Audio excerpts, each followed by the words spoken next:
అధ్యక్ష, ఉత్తరాంధ్ర టైగర్, ఉత్తరాంధ్ర ప్రజలందరూ కూడా ఎంతో ప్రేమగా పిలుచుకునే తాతాజీ అని పిలుచుకునే చింతకాయల అయ్యన్న పాత్రుడు గారిని రెండవసారి శాసనసభ్యురాలుగా వచ్చి అధ్యక్ష అని పిలుచుకునే ఒక మంచి అవకాశం కలుగజేసినందుకు గౌరవ ముఖ్యమంత్రి నారా చంద్రబాబు నాయుడు గారికి, ఉప ముఖ్యమంత్రి పవన్ కళ్యాణ్ గారికి, అదేవిధంగా నారా లోకేష్ గారికి, బీజేపీ నాయకులకి అందరికీ కూడా పేరు పేరున ధన్యవాదాలు. అదేవిధంగా ఈ శాసనసభలోకి నన్ను గౌరవంగా పంపించిన నా పాయకరావుపేట నియోజకవర్గ ప్రజలందరికీ కూడా ధన్యవాదాలు, నమస్కారాలు తెలియజేసుకుంటున్నా. 7 సార్లు ఎమ్మెల్యే, 5 సార్లు మంత్రి, 1 సారి ఎంపీ, ఇన్నిసార్లు రాజకీయ జీవితం గడిపినా కూడా ఎక్కడా కూడా భూతద్దం పెట్టి ఎతికినా కూడా ఒక మచ్చ కూడా కనిపించక, కేసు పెట్టాలని ప్రయత్నం చేసినా కూడా ఏమీ కనబడక, నిర్భయ యాక్టులు పెట్టుకునే స్థాయికి దిగజారిన ఆ గవర్నమెంట్లో కూడా ఎదురుడి నిలబడిన ధీరుడు మా అయ్యన్న పాత్రుడు గారు, మా తాతాజీ గారు. అటువంటి వ్యక్తిని ఈరోజు స్పీకర్ స్థానంలో కూర్చొని ఈరోజు ఎంతోమంది ఎమ్మెల్యేలకి మార్గదర్శకంగా కూర్చోబెట్టినందుకు నిజంగా అందరికీ కూడా, ఇక్కడ ఉన్న వాళ్ళందరికీ కూడా పేరు పేరున నేను ధన్యవాదాలు, నమస్కారాలు తెలియజేసుకోవాలి. ఎందుకంటే అయ్యన్న పాత్రుడు గారు నా పక్క నియోజకవర్గం. ఎప్పుడూ కూడా గురువు గారిగా నేను రాజకీయాల్లోకి వచ్చినప్పుడు కొత్తగా ఉన్నప్పటికీ కూడా ప్రతి ఒక్క విషయంలోని కూడా మమ్మల్ని గైడ్ చేసి ఈరోజు ఈ పొజిషన్కి తీసుకురాగలిగారంటే ఆ రోజు అయ్యన్న పాత్రుడు గారు ఇచ్చిన స్ఫూర్తి. అయ్యన్న పాత్రుడు గారు 2004లో నేను నర్సీపట్నంలో ఒక టీచర్గా నేను ఉండేదాన్ని.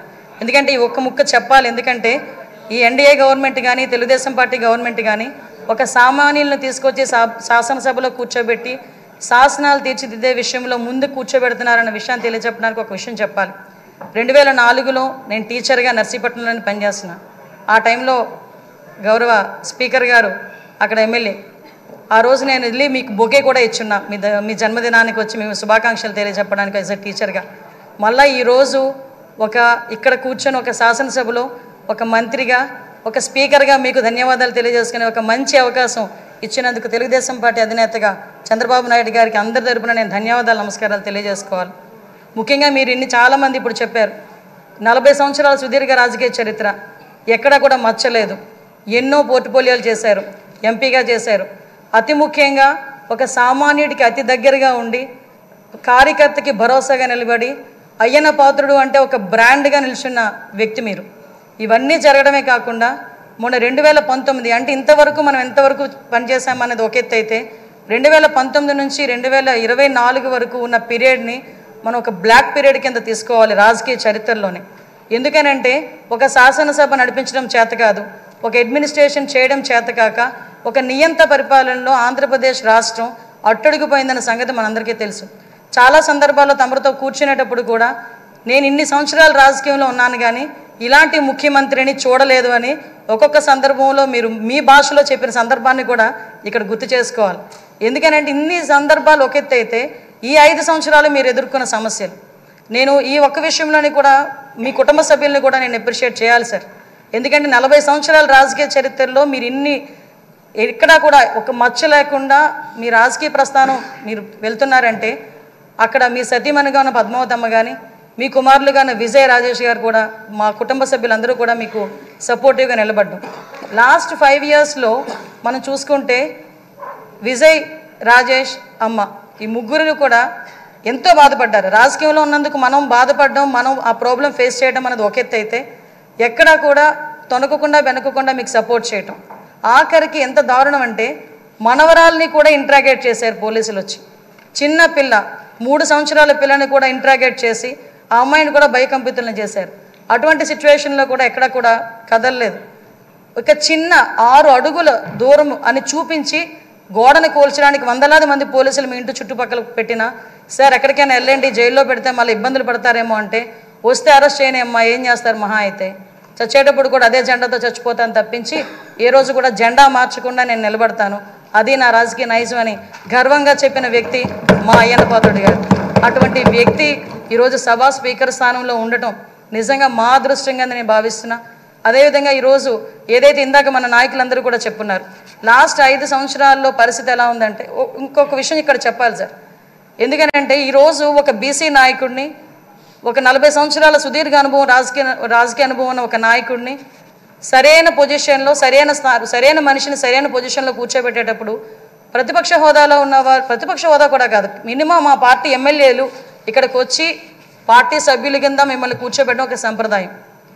సాంప్రదాయాలకు విలువిచ్చే ఒక పార్టీగా, సాంప్రదాయాలు విలువిచ్చే అధికార పక్షంగా నిన్న కూడా ప్రమాణ స్వీకారాలు చేసేటప్పుడు 11 మందిలో ఒక ఎమ్మెల్యే మాత్రమే జగన్మోహన్ రెడ్డి అన్న వ్యక్తి, అతనికి ప్రతిపక్ష హోదా లేదు.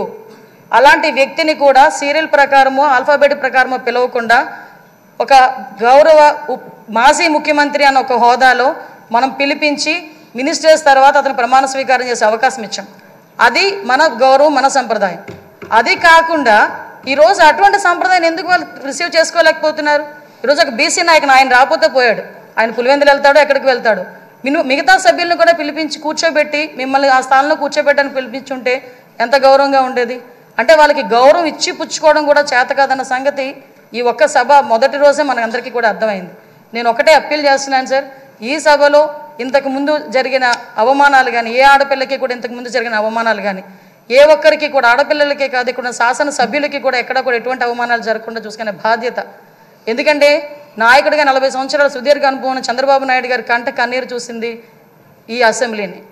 అటువంటి ఈ అసెంబ్లీలో ఆ రోజు కౌరవ సభగా ఉన్న అసెంబ్లీలోకి మళ్ళా గౌరవ సభగా వస్తానని చెప్పి ప్రమాణం చేసి ఇంతమంది సభ్యుల్లో గౌరవంగా మమ్మల్ని కూడా తీసుకొచ్చినందుకు ప్రత్యేకంగా ఆంధ్రప్రదేశ్ రాష్ట్ర ప్రజలందరికీ కూడా ధన్యవాదాలు తెలియజేసుకోవాలి.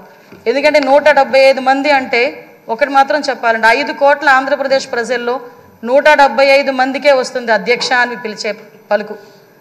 ఒకే ఒకరికి వస్తుంది అధ్యక్ష అని పిలిపించుకునే ఒక వర్డ్. అది మీరవ్వటం నిజంగా మా అదృష్టం, ఉత్తరాంధ్ర ప్రజలు చేసుకున్న అదృష్టంగా నేను భావిస్తున్నా. అటువంటి ఉత్తరాంధ్ర నుంచి వచ్చిన మీరు ఈరోజు ఇందాక పెద్దలు గౌరవనీయులందరూ చెప్పినట్టుగా ఉత్తరాంధ్ర ప్రజలకే కాదు ఆంధ్రప్రదేశ్ రాష్ట్ర ప్రజలకి, అదేవిధంగా భారతదేశంలోని స్పీకర్లందరికీ కూడా ఆదర్శప్రాయంగా ఉంటారని నేను మనస్ఫూర్తిగా నమ్ముతున్నా. మీకు ఆ బ్యాలెన్సింగ్ ఉంది సార్. చాలామంది ఏమనుకుంటారంటే మనం స్పీడ్ అవుతామేమో అనుకుంటారు, కానీ మీకు ఆ బ్యాలెన్సింగ్ ఉందన్న సంగతి నాకు తెలుసు. ఎందుకంటే మిమ్మల్ని అతి దగ్గరగా మీ కుటుంబ సభ్యురాలుగా నన్ను ఎప్పుడు కూడా ఒక కూతురుగా చూసుకుంటారు. అమ్మ కూడా ఎప్పుడు కూడా మమ్మల్ని అందరినీ కూడా ఆదరిస్తారు. మీకు ఇంకొక విషయం చెప్పి ముగిస్తాను సార్. నేను లాస్ట్ టైం గవర్నమెంట్లో ఏదైతే ఆడపిల్లల మీద ట్రోలింగ్లు కానీ, సోషల్ మీడియాలో ట్రోలింగ్స్ కానీ, అదేవిధంగా వ్యక్తిగతంగా మాట్లాడడం కానీ, మీరే కాదండి అక్కడున్న చాలామంది అండి సోషల్ మీడియాలో బాధలు పడ్డాం. బయటకు వస్తే నోటుకు వచ్చినట్టు తిట్టారు. మీతో పాటు మాకు కూడా 23 కేసులు ఇంచుమించుగా కేసులు పరంపర నడుస్తుంది. మీరు నేను కలిపి ఉన్న కేసులు చాలా ఉన్నాయి, ఇంచుమించు 4-5 కేసులు ఉన్నాయి. ఇవన్నీ మళ్ళీ పునరావృతం కాకుండా రాబోయే తరాల వారికి ఒక శాసనసభ అంటే ఇలా ఉండాలి. లాస్ట్ 5 years చాలామంది నాతో చెప్పారు, మేము పిల్లలతో కూర్చొని శాసనసభ చూడలేకపోతున్నాం. ఇంతకుముందు స్కూల్ పిల్లల్ని తీసుకొచ్చి గ్యాలరీలో కూర్చోబెట్టి శాసనసభ అంటే ఇలా జరుగుతుందని చూపించేవారు. అటువంటి సంప్రదాయం పోయి ఈరోజు టీవీలు ఆఫ్ చేశారు లాస్ట్ 5 years కూడా. అలా కాకుండా అందరూ కూడా శాసనసభను వీక్షించి జరిగే చట్టాలని కూడా వాళ్ళందరూ కూడా పాలు పంచుకునే అవకాశం కూడా మనందరం కూడా కలిగజేయాలని, దానికే మీరు సూటబుల్ వ్యక్తిగా మేము అనుకుంటూ మీకు మరొకసారి ఉత్తరాంధ్ర తరపున, పాయకరావుపేట నియోజకవర్గం తరపున ధన్యవాదాలు, అభినందనలు తెలియజేసుకుంటున్నాను సార్. Thank you.